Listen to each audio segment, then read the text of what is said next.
Ang mga panaghoy ni Jeremias. Ang mga panaghoy, kabanatang 1. Ano't nakaupong mag-isa ang bayan na puno ng mga tao. Siya'y naging parang isang bao na naging dakila sa gitna ng mga bansa. Siya na naging prinsesa sa gitna ng mga lalawigan ay naging mamumuwis. Siya'y umiiyak na lubha sa gabi, at ang mga luha niya ay dumadaloy sa kanyang mga pisngi. Sa lahat ng mga mangingibig sa kanya ay walang umaliw sa kanya. Ginawan siya ng kataksilan ng lahat ng kanyang mga kaibigan. Sila'y naging kaniyang mga kaaway. Ang Huda ay pumasok sa pagkabihag dahil sa pagdadalamhati at sa kabigatan ng paglilingkod. Siya'y tumatahan sa gitna ng mga bansa. Siya'y walang masumpungang kapahingahan. Inabot siya ng lahat ng mga habol sa kanya sa mga gipit. Ang mga daan ng Siyon ay nangagluluksa, sapagkat walang pumaparoon sa takdang kapulungan. Lahat niyang pintuang bayan ay giba. Ang mga saserdote niya'y nangagbubuntong hininga. Ang mga dalaga niya ay nangagdadalamhati, at siya'y nasa kahapisan. Ang kaniyang mga kalaban ay naging pangulo. Ang kaniyang mga kaaway ay nagsisiginhawa, sapagkat pinagdadalamhati siya ng Panginoon dahil sa karamihan ng kaniyang mga pagsalansang. Ang kaniyang mga batang anak ay pumasok sa pagkabihag sa harap ng kalaban, at nawala ang buong kamahalan ng anak na babae ng Siyon. Ang kaniyang mga prinsipe ay naging parang mga osa na hindi makasumpong ng pastulan, at nagsiyaong walang lakas sa harap ng mga habol.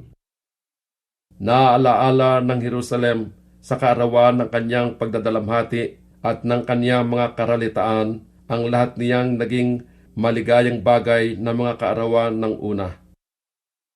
Nang mahulog ang kanyang bayan sa kamay ng kalaban at walang sumaklolo sa kanya. Nakita siya ng mga kalaban, tinuyan nila ang kaniyang mga pagkasira. Ang Jerusalem ay lubhang nagkasala, kaya't siya'y naging parang maraming bagay. Lahat na nangagparangal sa kanya ay umahamak sa kanya, sapagkat kanilang nakita ang kaniyang kahubaran. Oo, siya'y nagbubuntong hininga at tumatalikod. Ang kanyang karumihan ay nasa kanyang mga laylayan. Hindi niya naalaala ang kanyang huling wakas, kaya't siya'y nababa ng katakataka. Siya'y walang mga aliw. Masdan mo, O Panginoon, ang aking pagdadalamhati, sapagkat ang kaaway ay nagmalaki. Iginawad ng kalaban ang kaniyang kamay sa lahat niyang maligayang bagay, sapagkat nakita niya na ang mga bansa ay pumasok sa kaniyang santuaryo. Yaong mga inutusan mo na huwag magsipasok sa iyong kapisanan. Buong bayan niya ay nagbubuntong hininga. Sila'y nagsisihanap ng tinapay. Ibinigay nila ang kanilang mga maligayang bagay na kapalit ng pagkain upang pagginawahin ang kaluluwa. Iyong tingnan, O Panginoon, at masdan mo, sapagkat ako'y naging hamak. Wala bagang anuman sa iyo, sa inyong lahat na nagsisipagdaan? Inyong masdan at inyong tingnan kung may anumang kapanglawan na gaya ng aking kapanglawan na nagawa sa akin, na idinadalamhati sa akin ng Panginoon sa kaarawan ng kaniyang mabangis na galit. Mula sa itaas ay nagsugo siya ng apoy sa aking mga buto, at mga pinananaigan. Kanyang ipinaglaglag ng silo ang aking mga paa. Kanyang ibinalik ako. Kanyang ipinahamak ako at pinapanglupaypay buong araw. Pamatok ng aking mga pagsalansang ay hinigpit ng kanyang kamay.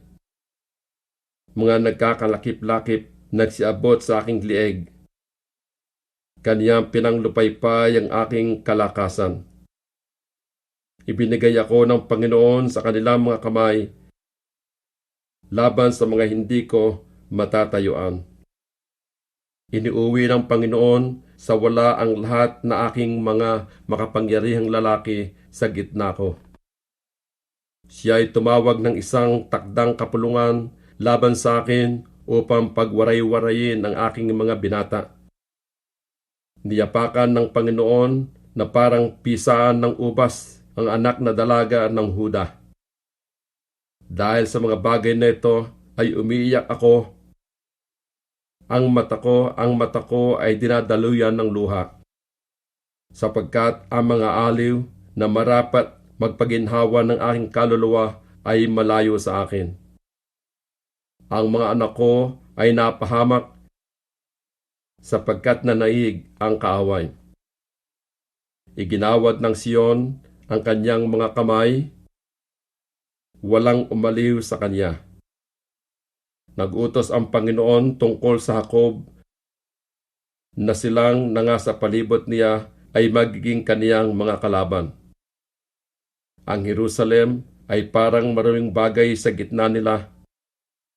Ang Panginoon ay matuwid, sapagat ako'y nanghimagsik laban sa kanyang utos. Inyong pakinggan, isinasamo ko sa inyo, ninyong lahat na bayan at inyong masdan ang aking kapanglawan. Ang aking mga dalaga at ang aking mga binata ay pumasok sa pagkabihag. Aking tinawagan ang mga mangingibig sa akin, ngunit ako'y dinaya nila. Nalagot ang hininga ng aking mga saserdote at ng aking mga matanda sa bayan. Habang nagsisihanap sila ng pagkain upang paginawahin ang kanilang kaluluwa. Masdan mo, O Panginoon, sapagkat ako'y nasa kapanglawan. Ang aking puso ay namamanglaw. Ang aking puso ay nagugulumihanan, sapagkat ako'y lubhang ng himagsik. Sa labas ay tabak ang lumalansag, sa loob ay may parang kamatayan. Nabalitaan nila na ako'y nagbuntong hininga. Walang umaliw sa akin. Lahat ng aking mga kaaway ay nangakarinig ng aking kabagabagan. Sila'y nangatuwa na iyong ginawa. Iyong pararatingin ang araw na iyong itinanyag, at sila'y magiging gaya ko. Magsidating nawa ang lahat nilang kasamaan sa harap mo, at gawin mo sa kanila ang gaya ng ginawa mo sa akin dahil sa lahat kong mga pagsalansang. Sapagkat ang aking mga buntong hininga ay marami at ang aking puso ay nanglulupaypay. Mga Panaghoy, Kabanatang 2. Ano't tinakpan ng Panginoon ang anak na babae ng Sion ng alapaap sa kanyang galit?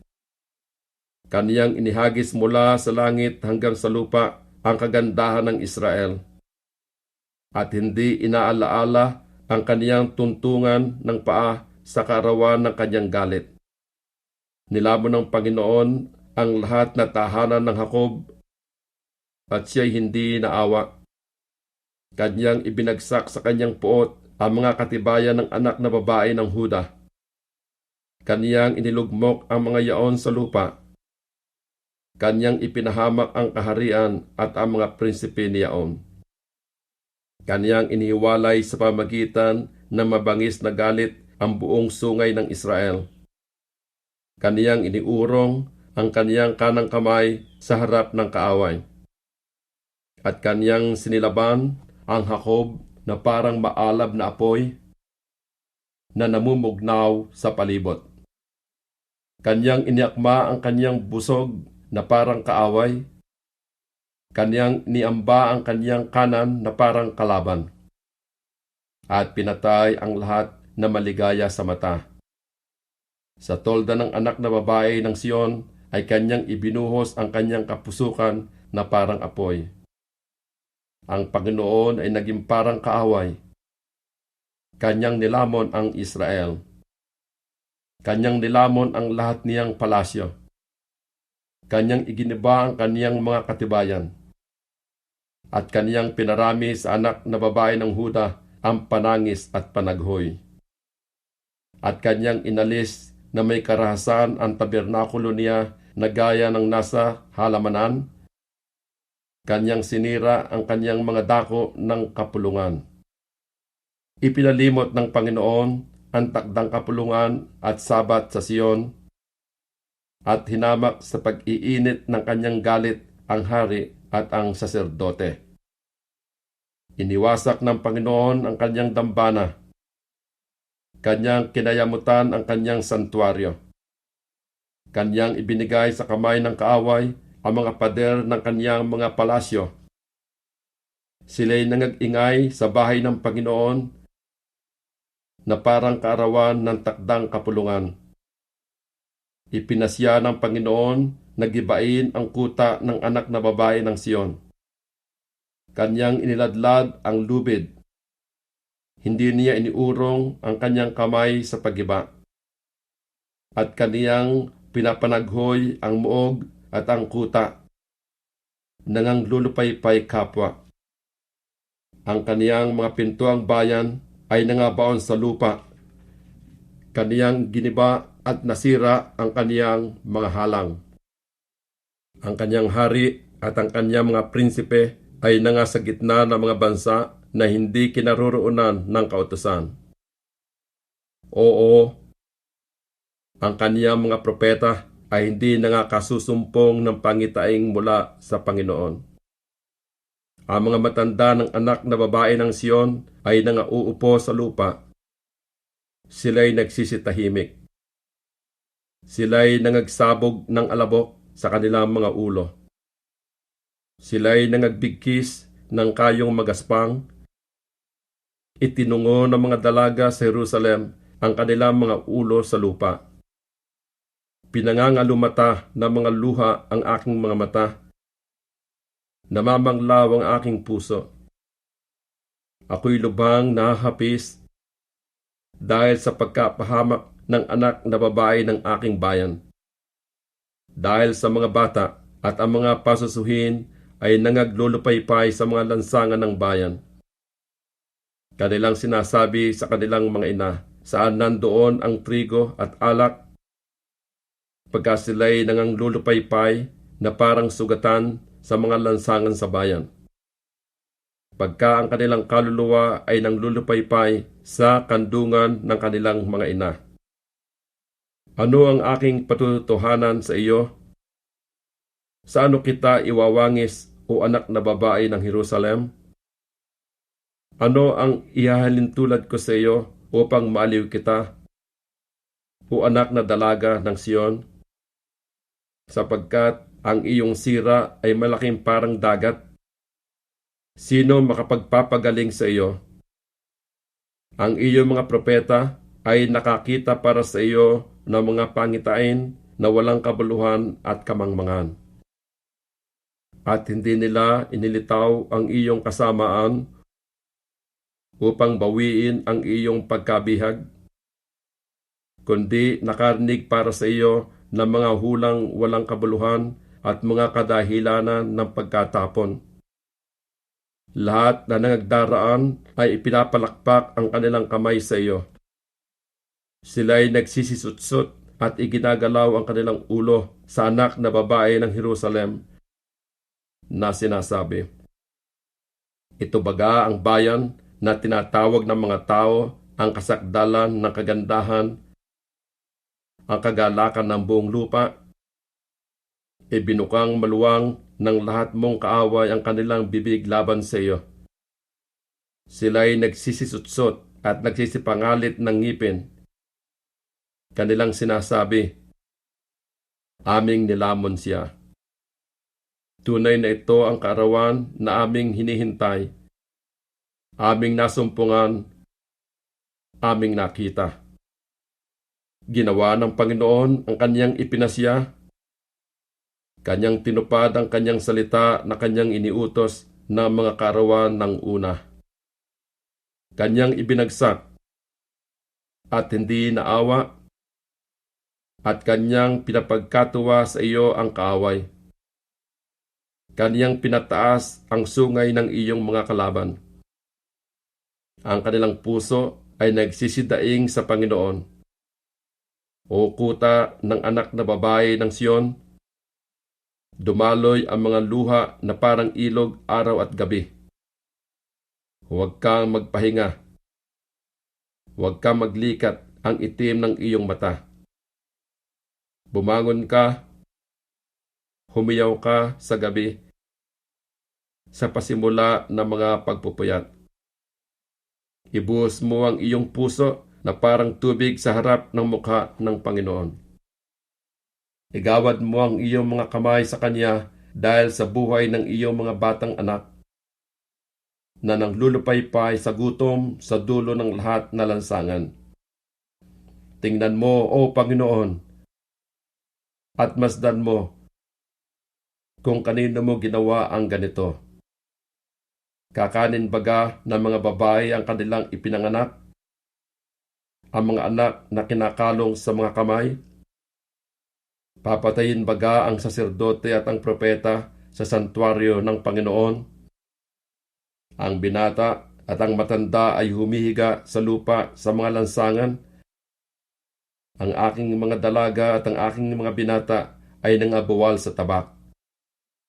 Iyong pinatay sila sa kaarawan ng iyong galit. Iyong pinatay at hindi ka naawa. Tinawag mo, gaya ng sa kaarawan ng takdang kapulungan, ang aking mga kakilabutan ay sa bawat dako. At walang nakatanan o nalabi sa kaarawan ng galit ng Panginoon.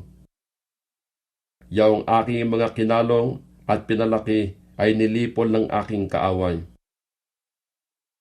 Mga Panaghoy, Kabanatang 3. Ako ang tao na nakakita ng pagdadalamhati sa pamalo ng iyong puot. Ako'y kaniyang pinatnubayan at pinalakad sa kadiliman at hindi sa liwanag. Tunay na laban sa akin ay kaniyang iginalaw ang kanyang kamay na mulit-muli buong araw. Ang aking laman at aking balat ay pinatanda niya. Kaniyang binali ang aking mga buto. Ako'y kinalaban niya at kinulong ako ng hirap at pagdaramdam. Kaniyang pinatahan ako sa mga madilim na dako, gaya na nangamatay ng malaon. Kaniyang binakuran ako na lupat ako'y hindi makalabas. Kaniyang pinabigat ang aking tanikala. Oo, pagka ako'y dumadaing at humihinging tulong, kaniyang pinagsasarhan ang aking daing. Kaniyang binakuran ng aking mga daan ng tinabas na bato. Kaniyang iniliko ang aking mga landas. Siya'y parang oso na nag-aabang sa akin, parang leon sa mga kubling dako. Kanyang iniligaw ang aking mga lakad, at ako'y pinagwaray-waray niya. Kanyang pinahamak ako. Kanyang iniakma ang kanyang busog, at ginawa kong pinakatanda sa pana. Ang mga pana ng kanyang lalagyan ng pana ay kanyang isinaksak sa aking mga bato ng katawan. Ako'y naging kakutyaan sa aking buong bayan at kanilang awit buong araw. Kaniyang pinuspos ako ng kapanglawan, kaniyang sinuya ako ng ahenho. Kaniya namang biningot ang aking mga ngipin ng mga maliliit na graba. Kanyang tinabunan ako ng mga abo. At iyong inilayo ang aking kaluluwa sa kapayapaan. Ako'y nakalimot ng kaginawahan. At aking sinabi, Ang lakas ko'y nawala at ang aking pag-asa sa Panginoon. Alalahanin mo ang aking pagdadalamhati at ang aking karalitaan, ang ahenho at ng apdo. Ang kaluluwa ko'y naaalaala pa nila at napangumbaba sa loob ko. Ito ang ginugunita ko sa aking pag-iisip, kaya't may pag-asa ako. Sa mga kaawaan nga ng Panginoon ay hindi tayo nalipol, sapagkat ang kanyang mga habag ay hindi nauubos. Ang mga yao'y bago tuwing umaga, dakila ang iyong pagtatapat. Ang Panginoon ay aking bahagi, sabi ng aking kaluluwa, kahit ako'y aasa sa Kanya. Ang Panginoon ay mabuti sa kanya na nangaghihintay sa kanya, sa kaluluwa na umahanap sa kanya. Mabuti nga na ang tao ay umasa at maghintay na tahimik sa pagliligtas ng Panginoon. Mabuti nga sa tao na magpasan ng pamatok sa kanyang kabataan. Maupo siyang mag-isa at tumahimik sapagkat kanyang iniatang sa kanya. Sumubsob siya sa alabok, kung gayoy magkakaroon siya ng pag-asa. Ibigay niya ang kanyang pisngi sa sumasakit sa kanya. Mapuspos siya ng kadustaan. Sapagkat ang Panginoon ay hindi magtatakwil magpakilanman. Sapagkat bagaman siya'y nagpapapanglaw, ganmay magpapakita siya ng habag ayon sa kasaganaan ng kanyang mga kaawaan. Sapagkat siya'y hindi kusang dumadalamhati o nagpapapanglaw man sa mga anak ng mga tao. Nayapakan sa ilalim ng paa ang lahat ng bihag sa lupa. Nailiko ang matuwid ng tao sa harap ng mukha ng kataas-taasan. Nailigaw ang tao sa kanyang usap. Hindi kinalulugdan ng Panginoon. Sino siya na nagsasabi at nangyayari kung hindi iniuutos ng Panginoon? Hindi baga sa bibig ng kataas-taasan nanggagaling ang masama't mabuti? Bakit dumadaing ang taong may buhay, ang tao dahil sa parusa sa kanyang mga kasalanan? Ating usisain at suriin ang ating mga lakad at manumbalik sa Panginoon. Igawad natin ang ating puso, sangpo ng ating mga kamay sa Diyos sa langit. Kami ay sumalangsang at nanghimagsik. Ikaw ay hindi nagpatawad. Tinakpan mo ang iyong sarili ng galit at hinabol mo kami. Ikaw ay pumatay. Ikaw ay hindi naawa. Tinakpan mo ang iyong sarili ng alapaap na anupat hindi makadaan ang anumang panalangin. Iyong ginawa kaming parang tapon at dumi sa gitna ng mga bayan. Ibinukang maluwang ng lahat naming kaaway ang kanilang bibig laban sa amin. Takot at ang hukay ay dumating sa amin, ang pagkasira at pagkagiba. Ang mata ko'y dumadaloy ng mga ilog ng tubig dahil sa pagkapahamak ng anak na babae ng aking bayan.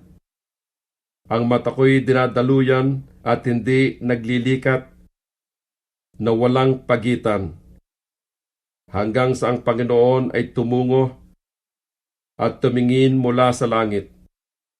Kinikilos ng aking mata ang aking kaluluwa dahil sa lahat ng anak na babae ng aking bayan. Luba nila akong hinahabol na parang ibon, na mga kaaway kong walang kadahilanan. Kanilang pinaikli ang aking buhay sa bilangguan at hinagis ako ng bato. Tubig ay nagsisihuho sa aking ulo. Aking sinabi, ako'y nahiwalay. Ako'y tumawag sa iyong pangalan, O Panginoon, mula sa kabababaang hukay. Iyong dininig ang aking tinig. Huwag mong ikubli ang iyong pakinig sa aking hingal, sa aking daing. Ikaw ay lumapit sa araw na ako'y tumawag sa iyo. Iyong sinabi, huwag kang matakot. O Panginoon, iyong ipinagsanggalang ang mga usap ng aking kaluluwa.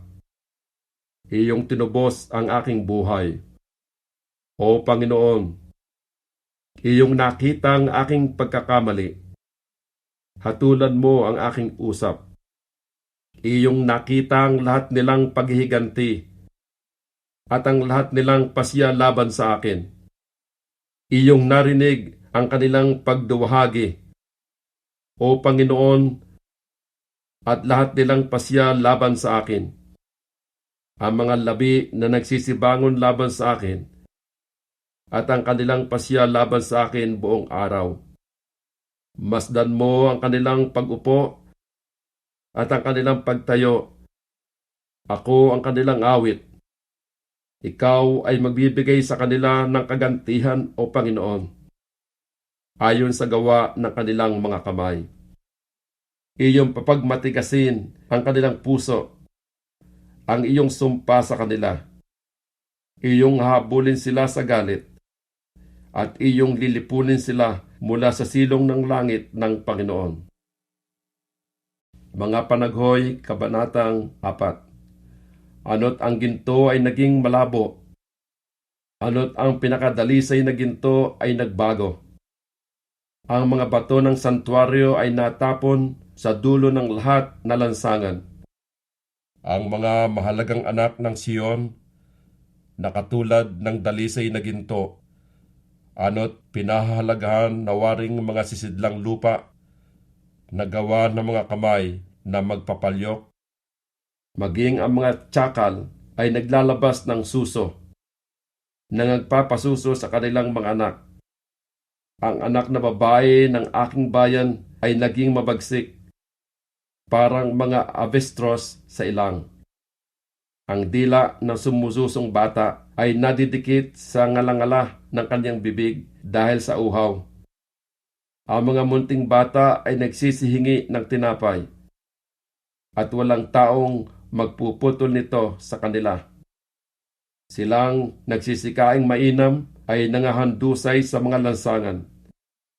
Silang nagsilaki sa matingkad na pula ay nagsisihiga sa mga tapunan ng dumi.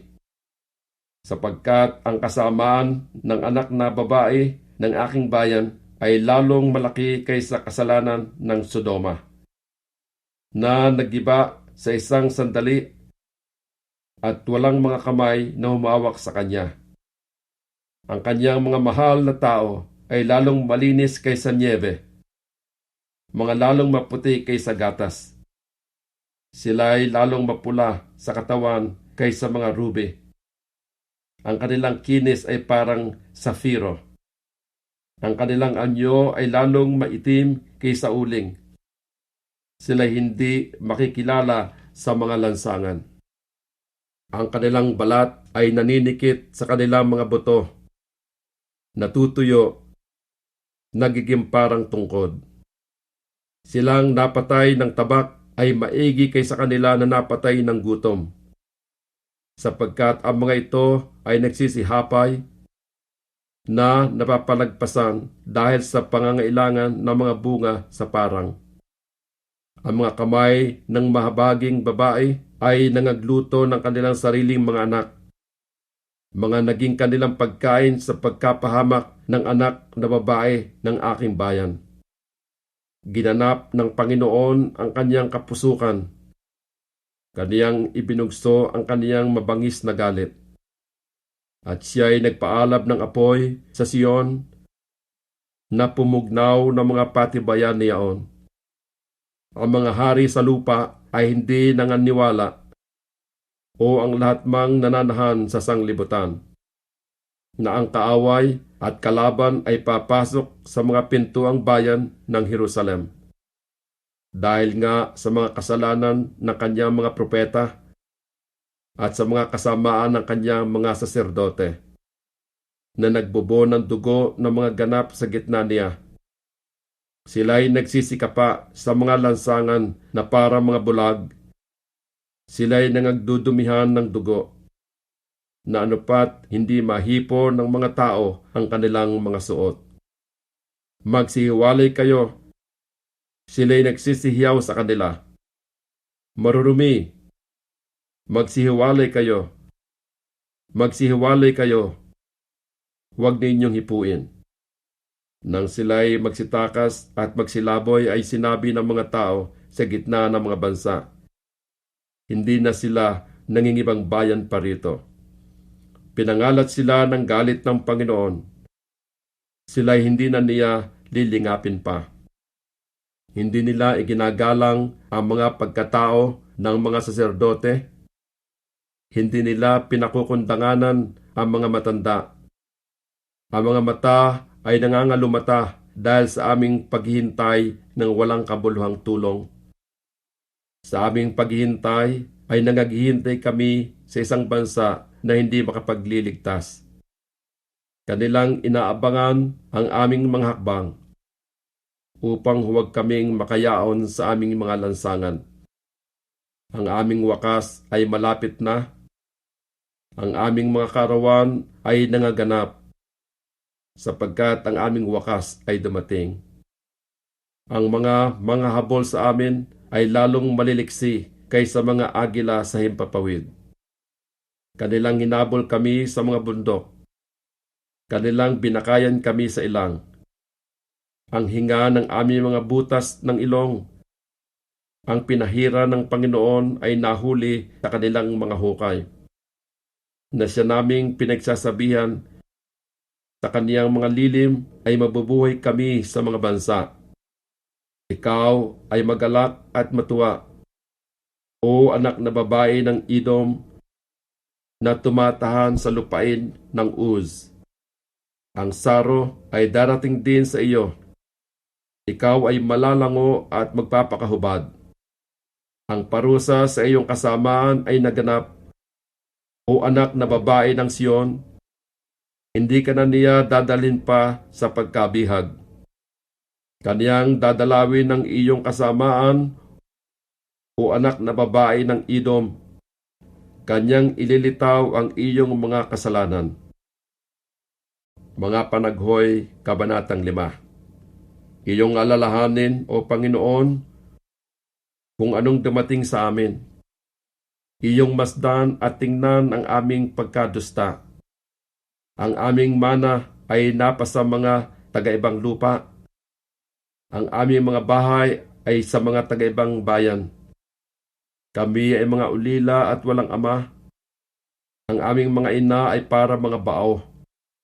Aming ininom ang aming tubig sa halaga ng salapi. Ang aming kahoy ay ipinagbili sa amin. Ang mga habol sa amin ay nanga sa aming mga leeg. Kami ay mga pagod at walang kapahingahan. Kami ay nakapagkamay sa mga taga-Ehipto at sa mga taga-Assyria upang mga busog ng tinapay. Ang aming mga magulang ay nagkasala at wala na. At aming pinasan ang kanilang mga kasamaan. Mga alipin ay nangagpupuno sa amin. Walang magligtas sa amin sa kanilang kamay. Aming tinatamo ang aming tinapay sa pamagitan ng kapahamakan ng aming buhay. Dahil sa tabak sa ilang, ang aming balat ay maitim na parang horno. Dahil sa maningas na init ng kagutom. Kanilang dinahas ang mga babae sa Sion, ang mga dalaga sa mga bayan ng Huda. Ang mga prinsipe ay nangabitin ng kanilang kamay. Ang mga mukha ng mga matanda ay hindi iginagalang. Ang mga binata ay nangagpasan ng gilingan, at ang mga bata ay nangadudulas sa lilim ng kahoy. Ang mga matanda ay wala na sa pintuang bayan.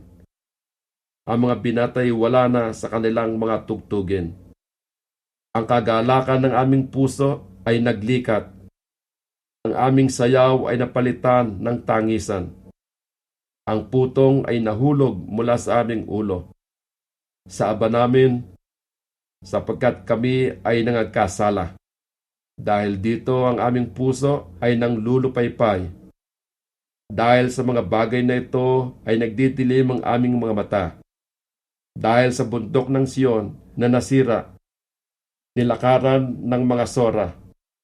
Ikaw, O Panginoon, na nananatili magpakilanman, ang iyong luklukan ay sa salit-saling lahi. Bakit mo kami nililimot magpakilanman at pinababayaan mo kaming totoong malaon? Manumbalik ka sa amin, O Panginoon, at kami ay manunumbalik. Baguhin mo ang aming mga araw na gaya ng una. Ngunit itinakwil mo kaming lubos. Ikaw ay totoong napuot sa amin.